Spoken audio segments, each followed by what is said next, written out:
Selamat malam Bapak Ibu dan Saudara, Shalom. Senang kita bisa berjumpa kembali pada malam hari ini untuk bersama-sama kita disegarkan oleh Tuhan. Jadi sungguh saya juga berterima kasih kepada Pak Daud, Ibu Vivian yang memberikan kesempatan kepada saya pada sore, malam ini dan besok. Baik, Bapak Ibu dan Saudara, kita akan memulai, kita akan bersama-sama berdoa terlebih dahulu. Tuhan, kami bersama-sama ingin bersyukur kepada-Mu karena malam hari ini kami boleh bersama-sama ada di tempat ini, dipersekutukan, dikumpulkan oleh karena kemurahan Tuhan. Kami bersama-sama berdoa kiranya Tuhan boleh membawa kami lagi disegarkan, merenungkan lagi akan hidup kami di hadapan Tuhan. Dan kami lagi boleh melihat akan apa yang sungguh menjadi rencana Tuhan di dalam hidup kami. Tuhan tolonglah kami sebab kami berdoa di dalam nama Tuhan Yesus Kristus. Amin. Saudara, kalau kita bersama-sama mencoba untuk memahami apa artinya hidup di dalam kehidupan kita, saya yakin bahwa setiap kita pasti punya cerita, ya.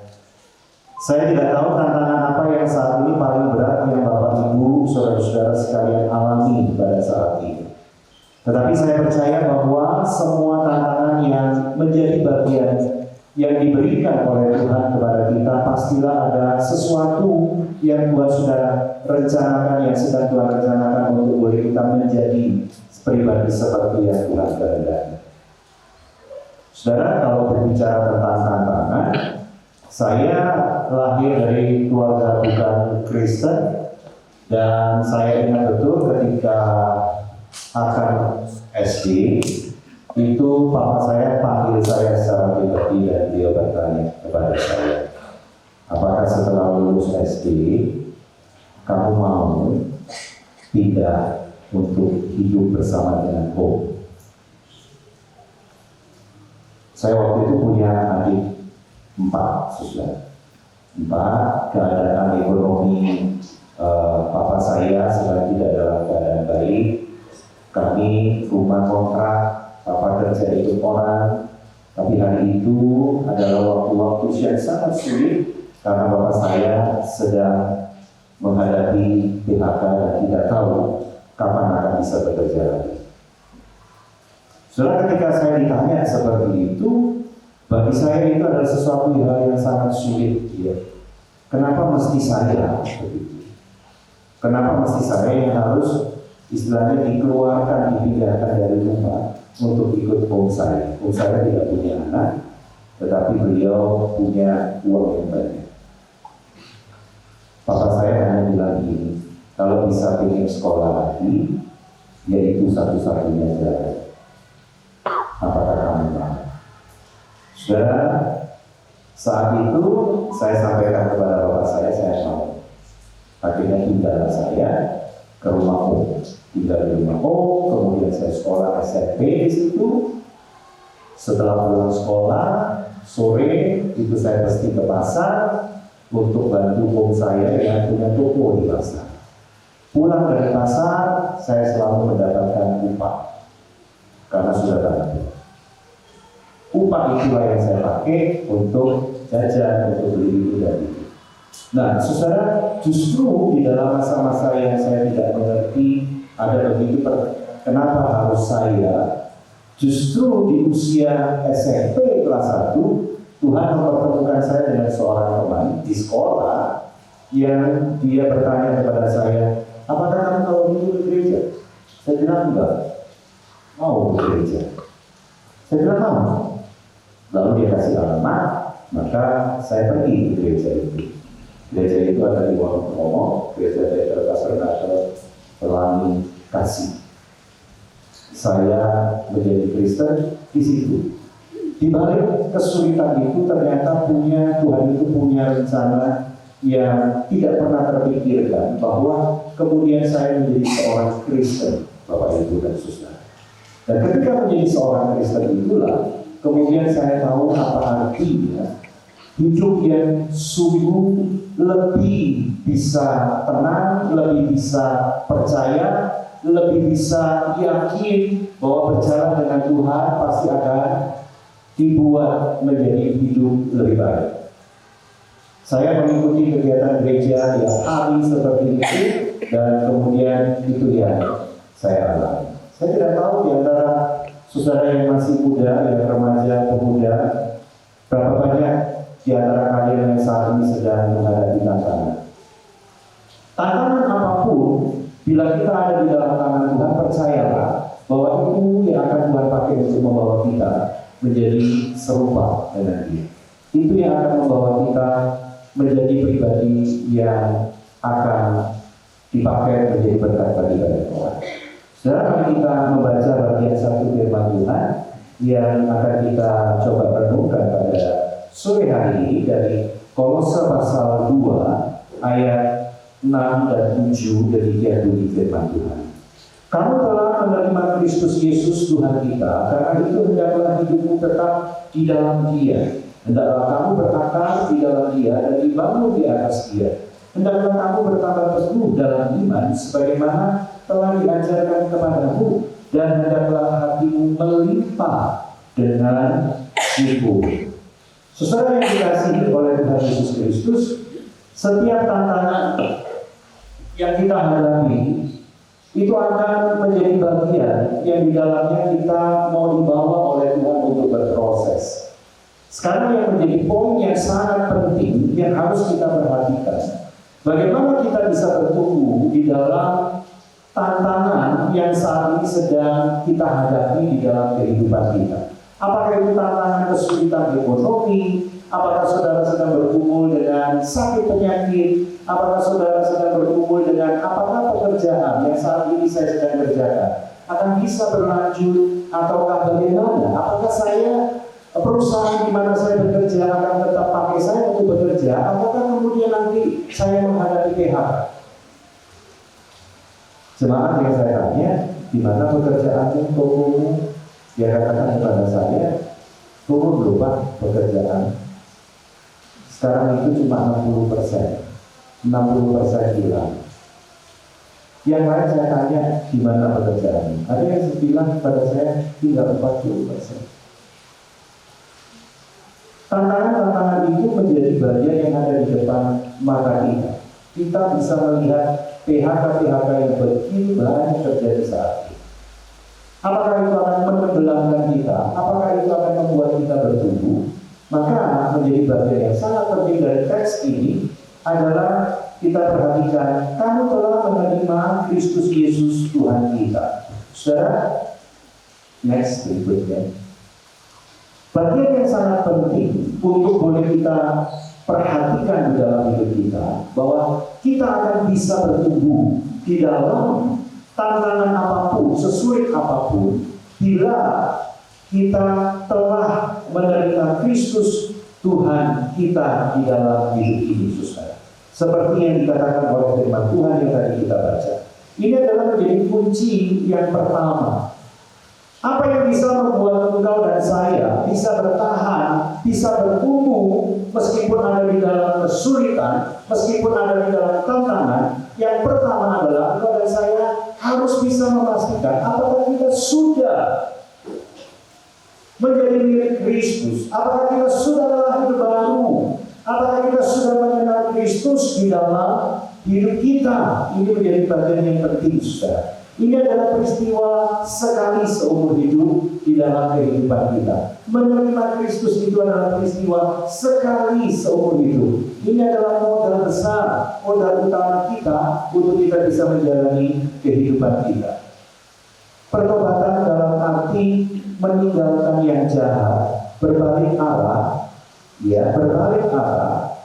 berjalan di arah yang baru, rindu mengasihi Tuhan dan mengenal lebih dalam. Apa itu menerima Kristus? Apa itu hidup di dalam pertobatan? Supaya engkau dan saya punya modal untuk bisa tetap bertahan di dalam kesulitan dan tantangan yang kita hadapi. Dalam bagian ini adalah dikatakan meninggalkan yang jahat, berjalan di arah yang baru. Saudara, pertobatan itu seperti ini ya. Kalau semula saya ada di sini, hidup saya begitu jahat, memikirkan yang jahat, melakukan yang jahat, maka yang disebut dengan pertobatan, menerima Kristus adalah berbalik. Apakah hanya sampai seperti ini yang disebut dengan menerima Kristus dan mengenal Tuhan? Apakah pertobatan itu hanya dari sini dan kemudian berbalik?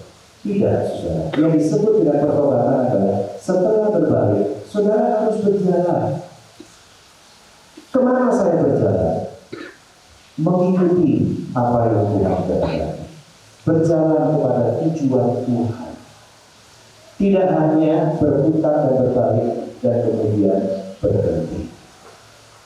Saudara-saudara yang dikasihi oleh Tuhan, berhenti berbuat jahat, berhenti dari kebiasaan-kebiasaan tidak baik, itu belum tentu disebut dengan pertobatan.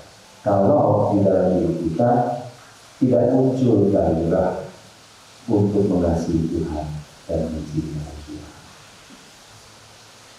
Saya pernah bertemu dengan seorang suami berantem dengan istri.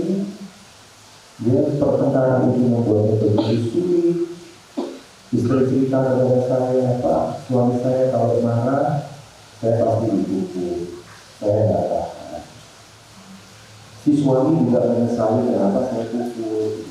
Waktu saya ketemu dengan dia secara pribadi dalam pembicaraan itu, si suami di depan saya nangis sesenggukan, menyesal kenapa saya memukul istri. Jadi dia katakan kepada saya berjanji Pak, saya tidak akan pukul istri saya. Waktu itu saudara melihat dia nangis seperti itu, seperti anak kecil, saudara tahu apa yang saya pikirkan? Ini pasti sudah bertobat.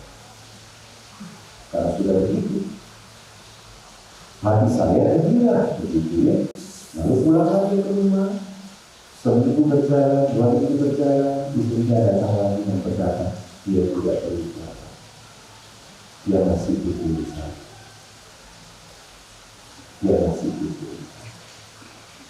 Saudara yang dikasihi oleh Tuhan Yesus Kristus, bertobat itu berbalik arah, berjalan ke arah yang berbeda, kepada Kristus.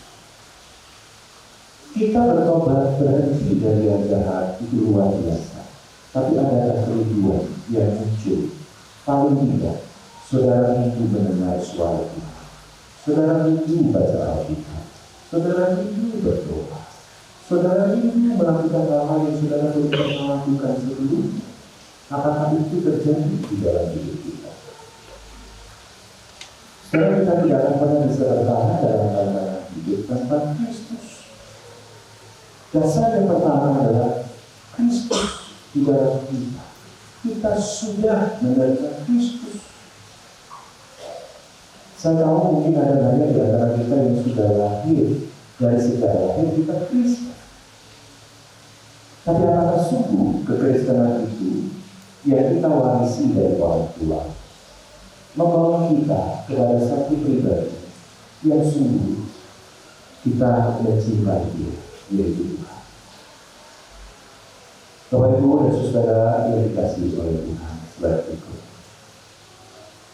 John Piper itu mengatakan begini sederhananya, apa itu dosa? Dosa adalah apa yang kita lakukan dengan dasar kita memilih dipuaskan oleh yang lain, bukan oleh Tuhan. Saudara kalau marah, begitu ya, saya seringkali ditanya, Pak, marah itu apa boleh orang Kristen itu marah? Saya selalu bilang marah itu bentuk komunikasi, mengungkapkan rasa ketidakpuasan, kejadian itu komunikasinya dalam bentuk marah. Tetapi yang paling penting adalah kalau kita marah, karena apa? Tidak sedikit bagi orang Kristen itu kalau marah adalah ingin melampiaskan kekesalan hati, melampiaskan rasa tidak puas yang dia alami sampai sedemikian dia sangat emosi, lalu dia lupa tujuan sebenarnya marah itu apa. Marah itu adalah mengkomunikasikan hal-hal yang bagi kita ini tidak cocok, bagi kita itu merasa tidak puas. Tapi kalau kemudian kita menjadi orang yang gelap mata dalam kemarahan, maka siapa yang dipuaskan? Dalam marah Tuhan harus dipuaskan, bukan kita yang dipuaskan. Maka dalam marah kalau Tuhan yang dipuaskan, kita tahu bagaimana caranya marah, bagaimana menyampaikan kemarahan. Saudara kalau marah terhadap anak, apa yang saudara lakukan? Kalau saudara memukul anak dengan alasan ini yang terakhir kok Pak, saya sudah berkali-kali ngomong sama dia, tapi dia tidak mau dengar, saya pukul dia. Oke, kamu pukul karena apa? Siapa yang dipuaskan kalau kamu pukul anakmu? Kalau kamu pukul anakmu yang dipuaskan adalah Tuhan, pasti kamu tidak akan membagi juga. Pasti kamu tahu memilih bagian-bagian tubuh yang mana yang boleh dipukul untuk anak-anak boleh terima. Kalau Tuhan yang dipuaskan, ketika engkau marah, engkau pasti tahu dan bisa menjelaskan kenapa engkau marah kepada anakmu. Kalau anak tidak mengerti kenapa kita marah, dia tidak tahu. Yang dia tangkap adalah bapakku benci, mamaku benci sama saya. Itu kegagalan. Tantangan di dalam hidup begitu banyak, ya, termasuk ketika kita menghadapi anak-anak. Maka John Piper ini benar bahwa dosa adalah apa yang kita lakukan dengan dasar kita ini dipuaskan oleh yang lain, bukan oleh Tuhan. Saudara yang dikasihi oleh Tuhan, setiap kita harus mengalami kepenuhan Kristus. Tanpa kepenuhan Kristus setiap hari hidup kita akan selalu kering.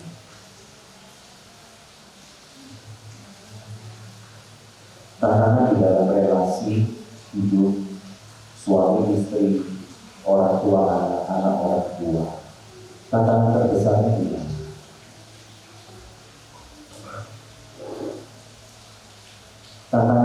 Tantangan terbesarnya ada di mana?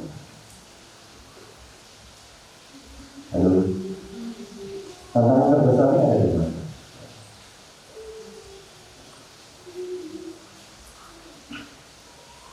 Ketika kita ada di dalam kepenuhan Kristus setiap hari, kita bahagia dengan Kristus, maka barulah kita bisa membuat pasangan kita itu bahagia. Barulah kita bisa membuat anak-anak bahagia. Kalau kau dan saya tidak mengalami kepenuhan Kristus, tidak memiliki kebahagiaan dengan Kristus terlebih dahulu, kita tidak pernah punya modal dalam soal relasi untuk bisa membuat pasangan, anak, orang tua itu mengalami kebahagiaan. Banyak kekeringan yang terjadi di dalam kehidupan berumah tangga. Tantangan itu muncul sedemikian rupa dan banyak kemudian keluarga Kristen yang juga tidak tahu bagaimana cara mengatasinya. Saudara, kasih yang kita tunjukkan dalam kehidupan kita sehari-hari itu adalah kasih yang transaksional. Kalau kita mau jujur sebagai orang berdosa, kasih yang kita miliki adalah kasih yang transaksional. Jual beli. Kamu kasih, aku beli. Kamu jual, aku beli.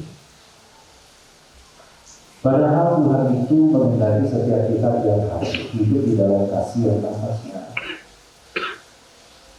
Tantangan dalam relasi itu hanya kita bisa hadapi, dan di dalamnya kita bertumbuh. Kalau kau dan saya punya kasih yang transaksional, tapi kalau kasih yang kita punya adalah transaksional, tak ada seorang pun yang akan kita yang bisa bertumbuh di dalam Kristus. Ketika kita menghadapi tantangan relasi yang tidak gampang,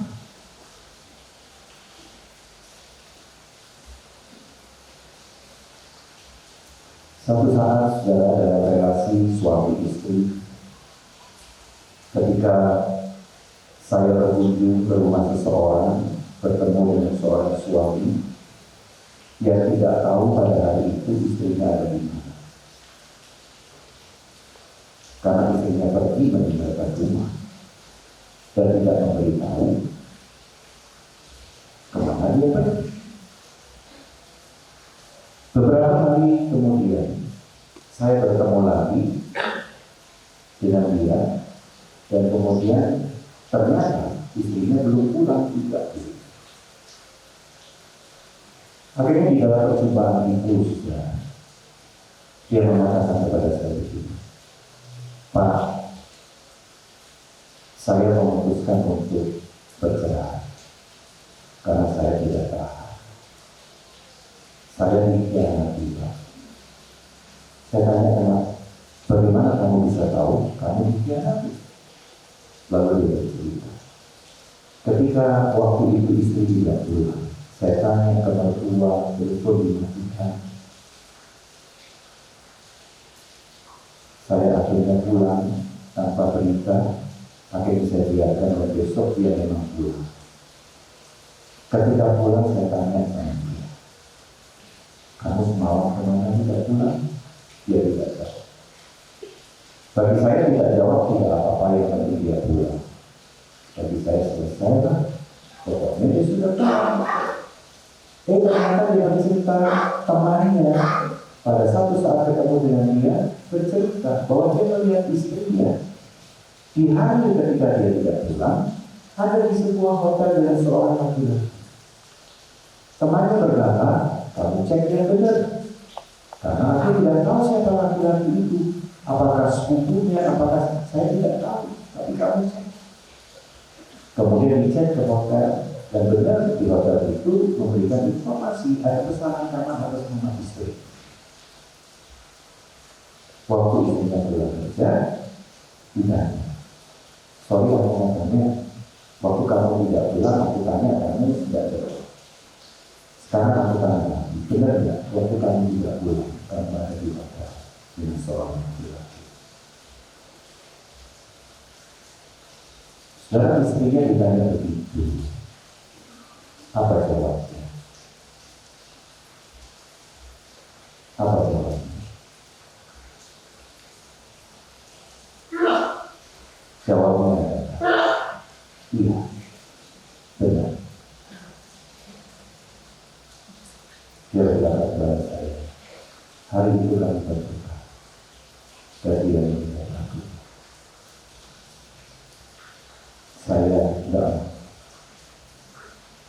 Saya pilih bercerai, karena dia sudah melakukan itu.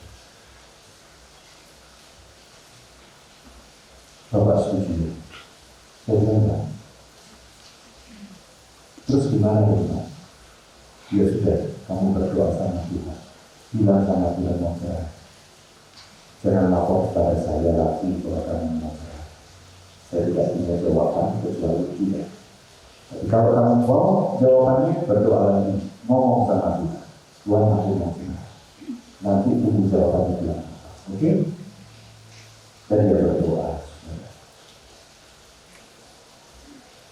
Berdoa dengan Tuhan, saya nyata. Saya mau cerai. Saya tidak bisa lagi hidup dengan dia. Terus dia cerita sama saya, doa pertama itu Pak, saya tidak bisa tutup dengan kamu. Ya sudah, begitu aja selesai doa. Hari berikutnya saya berdoa lagi sama Tuhan. Tuhan, mengertilah rasa. Aku sangat terluka, aku jijik, aku tidak mau lagi dengan dia. Tuhan, aku mau percaya. Lalu dia berkata kepada saya, doa saya juga tidak selesai karena tidak saya tutup dengan kamu, Pak. Oke. Lalu dia berkata kepada saya, hari berikutnya saya berdoa lagi. Tuhan, aku tidak tahan. Sekarang apa maumu?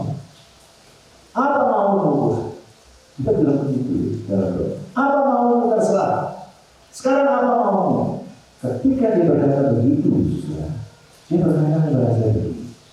Seumur umur saya lahir dari keluarga Kristen, saya tidak pernah mengalami waktu saya ngomong, mau apa Tuhan? Itu tiba-tiba ada seperti aliran listrik dari kepala sampai kaki saya. Dan hari itu Pak, saya dari berlutut, berdiri, pergi meninggalkan rumah. Saya tanya kemana? Saya cari istri saya. Untuk apa? Saya mau ajak pulang. Dan saya sampaikan kepada dia, aku mengampuni untuk kita pulang.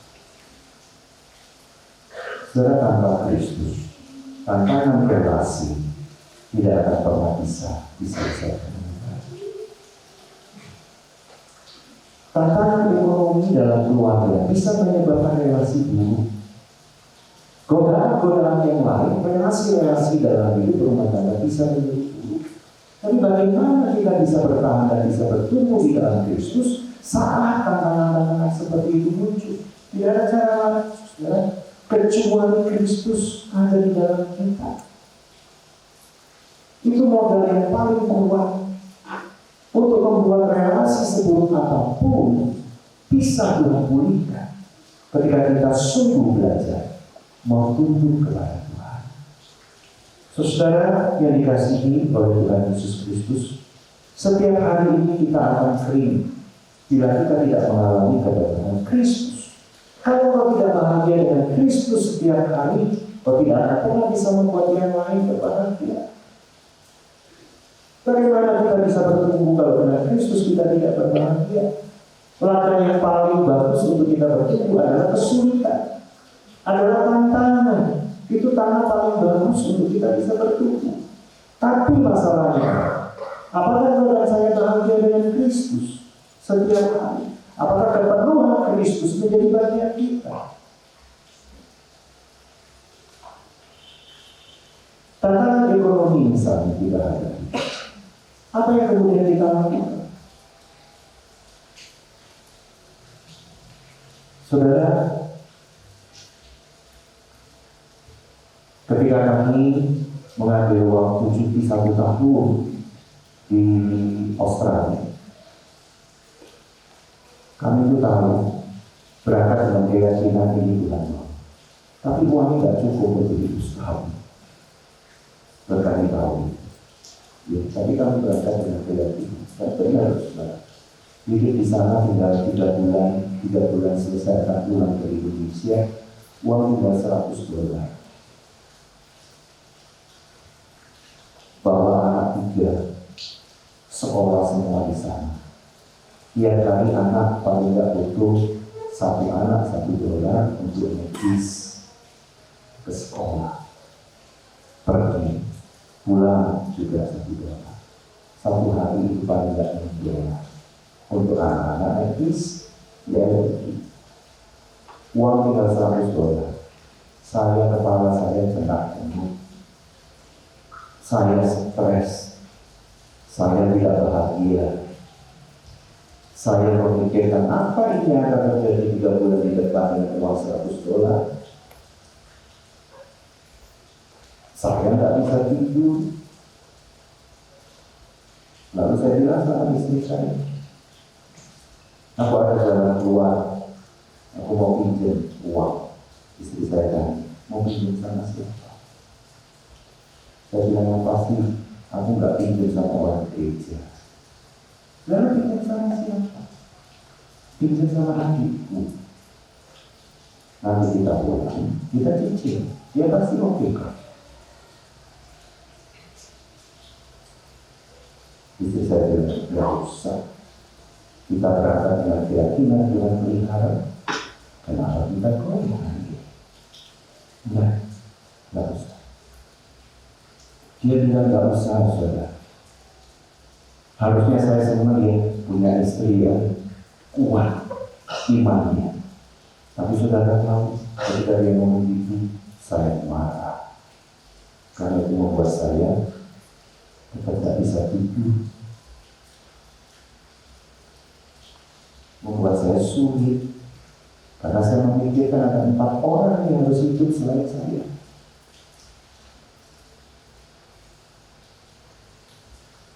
Satu hari saya antar istri saya ke second hand shop di sana kembali. Punya alat keselamatan, punya yang lain, juga ada second hand shop. Baju-baju bekas, sepatu bekas, apapun yang bekas yang dijual, yang harga murah. Di pintu depan ada alkitab bekas yang ditulis ambil gratis. Kalau alkitab gratis, kalau mau baju bayar. Saya bilang sama istri saya, dan kamu masuk aku tak lihat alkitab. Ya pendeta baru ya mainannya itu ya. Desa kita. Saya buka-buka Alkitab di situ. Saya pilih-pilih Alkitab, saya ambil satu sambil menunggu istri saya belum selesai belajar. Kemudian saya buka Alkitab, tiba-tiba ada satu kertas jatuh dari Alkitab. Tulisannya adalah God is able. Tuhan bisa. Wah, itu membuat saya mendapat semacam satu kekuatan yang luar biasa. Dan itu saya masukkan kembali dalam Alkitab. Saya pulang, saya salin, saya ambil kertas yang lebih gede, saya tulis God is able, tak tempel no di dinding. Tuhan bisa, Tuhan mampu. Tiap kali saya lihat itu ingat Tuhan mampu, Tuhan mampu, Tuhan bisa. Beberapa hari kemudian setelah makan malam, kami tinggal di kompleks asrama. Setelah makan malam, saya akan kembali ke apartemen. Dalam berjalan kaki itu sudah hampir sampai di tempat saya tinggal. Tiba-tiba ada semacam satu suara yang mengatakan, balik ke kotak pos surat. Saya tidak pernah ambil kotak pos surat itu malam hari. Ya hari itu memang saya tidak ke pos surat karena saya pikir sudah beberapa hari sebelumnya nggak mau popo gitu, males. Jadi nggak buka itu kotak. Tapi malam itu sudah ada suara mengatakan balik ke kotak pos. Dan saya balik, saya surat dan saya menemukan satu amplop. Saya buka, di dalamnya ada satu lembar cek, lalu ditulis ada satu kertas. Tulisannya adalah pakai semua selama kamu tinggal di Australia. Ada kartu nama. Lalu kartu nama itu saya tunjukkan ke teman saya yang orang Australia. Ini apa artinya Vice Mayor? Nama di bawahnya tulisannya adalah Vice Mayor. Apa itu Vice Mayor? Teman saya bilang, oh kalau Vice Mayor itu semacam wakil wali kota. Oh ya? Ya, ini wakil wali kota di kota ini. Bukan di kota saya tinggal. Saudara, tantangan ekonomi, tantangan keuangan yang kita hadapi itu adalah punya maksud di mana Tuhan mau kita bertumbuh di dalam Kristus. Cuma masalahnya adalah ketika kita diajak bertumbuh oleh Kristus, apakah kita mau dengan tidak buru-buru melakukan apa yang kita pikirkan dan apa yang kita mau, tetapi sungguh datang kepada Tuhan untuk menggumuli itu. Langkah-langkah ini apakah boleh dilakukan atau tidak? Dan saya bersyukur ada istri yang bisa mencoba untuk mencegah sebentar, untuk tidak saya mengambil keputusan yang memang gampang sekali, tinggal telepon dan ngomong pinjam uang itu bisa dikirim langsung. Tapi saudara, kalau itu saya lakukan, apakah mungkin saya akan bisa bertumbuh di dalam Kristus? Pengalaman yang indah misalnya menerima sebuah cek dari seseorang, itu akan saya alami. Ini adalah bagian. Kalau saudara dan saya ingin mengalami pertumbuhan di dalam Kristus, tantangan itu adalah, kesulitan itu adalah ladang yang terbaik. Ketika kalau dan saya sungguh mau hidup tunduk kepada Tuhan. Saudara yang dikasihi oleh Tuhan, sekali lagi syarat untuk kita bertumbuh di dalam Kristus ketika kita menghadapi banyak tantangan adalah dengan menerima Kristus itu sendiri. Yang berikutnya, bertumbuh dalam Kristus itu harus menjadikan Kristus sebagai dasar yang utama. Ya. Tadi bagian teks yang tadi kita baca menjelaskan itu. Lalu Matius 7 ayat 24-25 ini mencoba untuk memperkuat. Jadi setiap orang yang mendengar perkataanku ini dan melakukannya, ia bagaikan orang bijaksana mendirikan rumahnya di atas batu. Lalu turunlah hujan dan datanglah banjir, dan angin bertiup melanda rumah itu, tetapi rumah itu tidak roboh sebab didirikan di atas batu. Saudara, bertumbuh dalam Kristus itu harus menjadikan Kristus sebagai dasar utama. Semua kita, saya yakin sudah sedang dan akan menghadapi banjir masalah dan angin kencang kesulitan di dalam hidup ini. Saya tidak tahu apa yang menjadi pergumulan-pergumulan kita pada hari-hari ini. Saudara, kalau kita menghadapi kesulitan, menghadapi tantangan, kita pasti tahu ya, dunia itu mengatakan kepada kita harus optimis. Sesulit apapun, kita harus optimis. Lawannya optimis? Kapan kita bisa optimis? Kalau dunia mengatakan kita harus optimis, biasanya itu mereka main data dan informasi. Datanya bagus, informasinya bagus, maka mereka mengatakan kita optimis, perusahaan kita, usaha kita pasti bisa survive, bisa lebih maju. Lihat datanya, lihat keuntungannya, lihat apa yang terjadi, lihat SDM-nya, semuanya oke, kita optimis. Tapi ketika kita mendengar informasi yang tidak bagus, data dalam keadaan yang morat-marit, keuntungan tidak ada, tetapi mengambil tabungan untuk membiayai bisnis dan lain sebagainya, apa yang kemudian kita katakan? Pesimis ya, bisa tetap survive. Pesimis ya, bisa maju. Ketika rumah tangga kita baik-baik saja, keadaan ekonomi baik, hubungan baik suami istri, anak begitu indah, banyak keluarga bisa mengatakan bahwa kita optimis bahwa keluarga kita akan menjadi keluarga yang baik. Ketika relasi menjadi begitu buruk, ada kesalahpahaman, ada luka di hati, ada kepahitan, tidak sedikit yang mengatakan saya pesimis bahwa rumah tangga ini bisa diteruskan. Saudara yang dikasihi oleh Tuhan, slide berikutnya. Pesimis, optimis, orang menggambarkannya begini, setengah penuh atau setengah kosong. Saudara, lalu apa yang diajarkan oleh Tuhan ketika kita menghadapi tantangan dan kesulitan di dalam hidup ini? Tuhan tidak pernah mengajar kita untuk optimis dan pesimis ya. Optimis dan pesimis itu adalah bukan bagian yang harus kita pegang untuk jalan hidup. Tuhan mengajarkan apa? Engkau dan saya diminta untuk selalu berpengharapan kepada Kristus. Maka Kristus itu harus menjadi dasar yang paling utama untuk kita bertumbuh, supaya ketika banjir masalah datang, angin kencang persoalan apapun, kita tetap kokoh, malah kita tetap bisa bertumbuh sedemikian rupa. Maka sekali lagi, Kristus mengajarkan kepada kita adalah buang itu semua hal-hal yang selama ini engkau pegang, apa yang disebut dengan optimis dan pesimis. Karena Tuhan mengajarkan kepada saya harus punya pengharapan. Sesulit apapun kita punya pengharapan kepada Kristus. Memang Kristus tidak selalu memberikan jawaban seperti yang kita mau. Tapi kalau kita berpengharapan, Dia bisa menolong kita dengan caranya yang semula mungkin kita tidak mengerti, tetapi akhirnya kita bersyukur sekali bahwa itu cara Tuhan untuk menolong kita. Maka itulah berpengharapan, saudara. Maka tantangan berat apapun yang saat ini kau alami dalam hidupmu, sekali lagi berpengharapanlah kepada Kristus, karena itu dasar yang paling kokoh untuk kita bisa terus bertumbuh.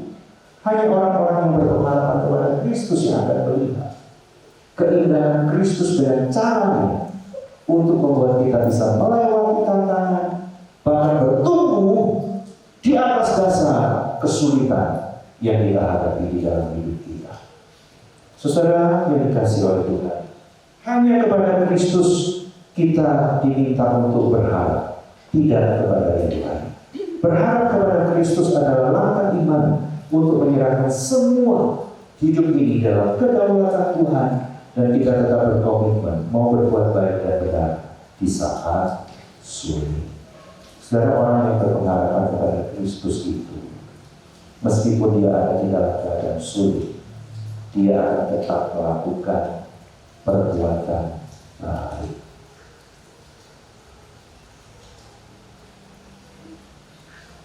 Jangan disapa, ketika tepung tinggal sedikit dan minyak tinggal sedikit, dia katakan ini adalah tepung dan minyak terakhir di masa hari ini dimakan oleh saya dan anakku. Besok tepung habis, minyak habis. Setelah itu kami berdua tinggal tunggu kapan mati, karena kami tidak tahu apa-apa. Tepung tinggal sedikit, minyak tinggal sedikit, datang Nabi Elia dan dia minta dibuatkan makanan. Saudara lihat apa yang dilakukan oleh janda Sarfati. Dia buatkan makanan untuk Nabi Elia. Apa artinya? Janda Sarfati ini adalah orang yang sungguh mengalami perjumpaan dengan Kristus memang ketika dia bertemu dengan Elia. Tapi perjumpaan yang kelihatannya begitu singkat itu mengubahkan dia untuk sungguh tahu apa yang terbaik untuk dia lakukan. Serta dalam keadaan begitu sulit, dia mempercayai apa yang dikatakan oleh Elia. Artinya apa? Berpengharapan kepada Kristus meskipun sulit. Lalu dia buatkan itu. Lalu setelah Elia mendapatkan makanan, apa yang terjadi dengan Nabi Elia dengan janda di sana? Minyak dan tepung tiap hari tidak pernah berkurang. Tuhan tidak menjadikan janda di sana ini sebagai agen tepung dan agen minyak, tidak dalam masa tersebut. Tidak menjadikan dia sebagai orang yang kemudian punya toko, jualan tepung banyak, jualan minyak yang banyak. Tapi Alkitab mengatakan sampai musim itu paceklik selesai, tepung dan minyak tetap ada di dalam rumah. Orang yang berpengharapan di dalam Kristus, meskipun dia susah, dia tahu apa yang harus dia lakukan dengan tetap memberi. Karena orang Kristen tidak tahu rahasia bahagia. Salah satu rahasia bahagia itu adalah dengan terus memberi. Apa harus materi? Tidak. Orang yang berpengharapan kepada Kristus itu tahu bagaimana dia hidup. Dia akan terus memberi. Tapi orang yang tidak berpengharapan kepada Kristus ketika dia ada di kesulitan, dia akan mengatakan, stop dulu. Aku tidak bisa. Masalah itu lakukan. Optimis, pesimis. Tapi orang di dalam Kristus itu berpengharapan. Dia akan tetap melakukan yang baik meskipun dia ada di dalam kesulitan. Saudara, banyak orang Kristen berseru di dalam doa untuk masalah mereka, namun tidak banyak yang hidup sesuai dengan iman mereka. Masih banyak yang berperilaku tidak sesuai dengan doa mereka. Alasannya apa? Banyak bisa karena merasa capek, merasa percuma, tidak mau disakiti lagi. Banyak orang Kristen berdoa ketika menghadapi banyak tantangan dalam menghadapi hidup, tapi tidak menghidupi doanya sesuai dengan imannya kepada Kristus. Yang berikutnya, saudara, bertumbuh dalam Kristus itu harus bersedia bayar harga. Kalau kita baca di dalam Kolose 2 ayat yang ke-7, itu ada bagian yang mengatakan kita di atas Dia. Saudara, dibangun di atas Dia itu ada banyak arti. Salah satu artinya adalah bertumbuh dengan cara bersedia hidup dalam ketaatan kepada Injil. Jadi dibangun di atas Dia itu bertumbuh dengan cara bersedia hidup dalam ketaatan kepada Injil. Ada harga yang harus dibayar. Kalau kita ingin bertumbuh di dalam Kristus, saat badai datang, saat kesulitan datang, ada harga yang harus kita bayar, yaitu dengan ketaatan kepada Injil. Masing-masing kita masih punya nafsu, keinginan daging, kita punya ego, kita punya ambisi yang tidak sesuai dengan firman Tuhan. Kita hidup tidak menghargai orang lain, bahkan kita bisa hidup saling menolak antara satu dengan yang lain. Tapi bagian ini mengingatkan kepada kita, bertumbuh dalam Kristus itu adalah harus ada harga yang harus dibayar, yaitu dengan menaati Injil di dalam hidup kita ketika kita ada di dalam masa-masa sulit. Saya punya senior, seorang pendeta, suatu saat dia diberhadapkan dengan kondisi gagal ginjal dan keputusan medis dia harus cangkok ginjal. Gereja membantu dia untuk usaha cangkok ginjal sampai ke Tiongkok. Prosesnya begitulah. Cari donor, ada donor ternyata nggak cocok dengan tubuhnya, nggak jadi. Sampai beberapa kali, kemudian ada satu pendonor ginjal itu setelah diteliti sedemikian rupa, itu ada kecocokan dengan tubuh Bapak Pendeta dan kemudian dimasukkan dan dijengkokkan ke dalam tubuhnya. Saudara tahu, dalam kesaksiannya dia berkata, setelah cangkok ginjal selama 15 hari atau 1 bulan, dia merasakan sesuatu yang lain di dalam tubuhnya. Nampaknya tubuhnya menolak ginjal yang baru dipasang. Karena itu cocok daripada yang sebelumnya. Saudara, dia mengalami yang tidak enak karena tubuhnya menolak ginjal yang baru. Sehingga dia tidak bisa melakukan aktivitas dengan baik meskipun ginjalnya sudah baik. Lalu apa jalan keluarnya? Jalan keluarnya adalah dia harus minum obat. Dan obatnya memang mahal. Dia bercerita bahwa obat untuk mencoba supaya ginjal yang baru dengan tubuhnya itu bisa beramal. Harganya adalah 3 kali lipat dari tunda hidupnya tiap bulan. Kalau misalnya tiap bulan dia dapat 1 juta, obatnya saja itu 3 juta. Tapi harga itu harus dibayar supaya efektif hidup. Saudara, bagaimana anggota saya bisa bertumbuh efektif di dalam Kristus ketika ada kesulitan, ketika ada masalah? Dengan menolak masalah, dengan mereject kesulitan, itu bukan solusi. Caranya bagaimana? Adalah menegakkan diri kita, belajar untuk taat kepada Tuhan, dan percaya apa yang Tuhan berikan dan izinkan kepada kita itu adalah yang terbaik, meskipun ada rasa bagi kita tidak nyaman. Ada harga yang harus dibayar, saudara. Tunduk kepada Tuhan, tunduk kepada Injil. Karena itu harganya untuk membuat kita bisa efektif bertumbuh di dalam Tuhan. Tidak sedikit yang orang Kristen itu memiliki jiwa sosial yang sangat tinggi. Saya pikir semua kita, Kristen tidak Kristen, itu dibekali oleh Tuhan dengan jiwa sosial. Makanya kita disebut sebagai makhluk sosial. Sebagai makhluk sosial yang tingkat sosialnya sangat tinggi, dia itu rela melakukan apapun dengan berkorban, memberi waktu, memberi uang, memberikan tenaga, apapun yang akan berikan. Dan biasanya orang-orang yang punya jiwa sosial yang sangat tinggi ini akan terus bisa memberikan yang terbaik menurut versinya, selama jangan singgung saya, jangan rendahkan saya, jangan hina saya, dan jangan sepelekan saya. Kalau sudah tersinggung, kalau kemudian dia terhina, kalau kemudian merasa tidak dihargai, bisa jadi jiwa sosialnya kemudian meredup, lalu dia tidak melakukan apa-apa. Tetapi kita yang sudah menjadi milik Kristus dalam hidup ini tidak cukup hanya punya jiwa sosial. Tantangan begitu banyak yang harus kita hadapi. Kesulitan begitu besar.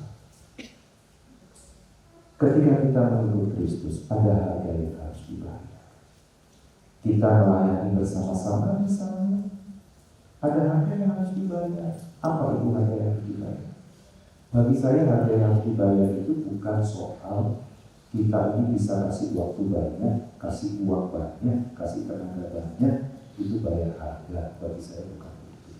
Karena banyak orang lain bisa melakukan jauh lebih hebat dari apa yang kita lakukan. Jadi bagi saya harga yang harus dibayar oleh kita supaya kita bertumbuh di dalam kesulitan dan tantangan yang kita hadapi adalah dengan tunduk kepada Injil. Itu banyak hal. Sehingga kita dimungkinkan untuk bisa bertumbuh di dalam Kristus meskipun badai datang menghantam kita, angin kencang menerpa kita, persoalan datang kepada kita. Kristus menjadi bagian kita. Saudara, kita adalah orang-orang yang telah dipilih oleh Tuhan.